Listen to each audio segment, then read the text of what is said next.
श्रमिक महासंघ महाराष्ट्र राज्य या संघटनेच्या वतीने आज अंबाजोगाई नगरपालिकेच्या इलेक्शनच्या निमित्ताने कोर कमिटीची बैठक आपण इथे आयोजित केलेली आहे।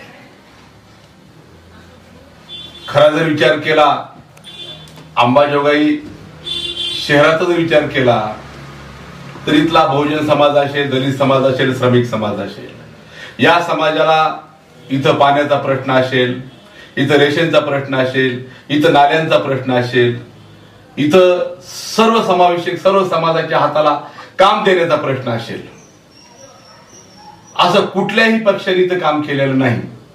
ज्या पद्धतीत इथं पाहिजे त्या पद्धतीमध्ये, म्हणून संघटनेची भूमिका आपली इथं मानली पाहिजे, म्हणून आम्ही सगळे इथे एकत्र आलो। जर भविष्यामध्ये अंबाजोगाईचा खरा विकास करायचा असेल, इथल्या कामगार कष्टकरी माणसाला न्याय द्यायचा असेल, तर आमची भूमिका सुद्धा इथं सरळ हाताने ठरली पाहिजे। कारण आम्ही अशा पद्धतीने विचार करतो, इथं काम करत असताना कोण काम करणार आहे आमच्या लोकांसाठी?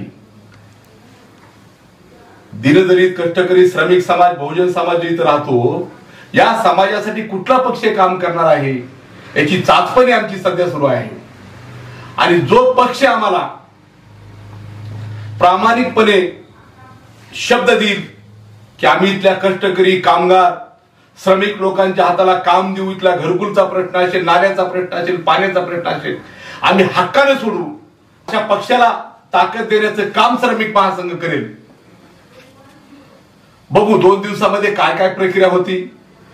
कार्यकर्त्यांसोबत चर्चा चालू आहे आणि आमची चर्चा पूर्ण झाल्यानंतर मग आम्ही आमची दुसरी भूमिका आम्ही मांडण्याचा प्रयत्न करू किंवा मांडू।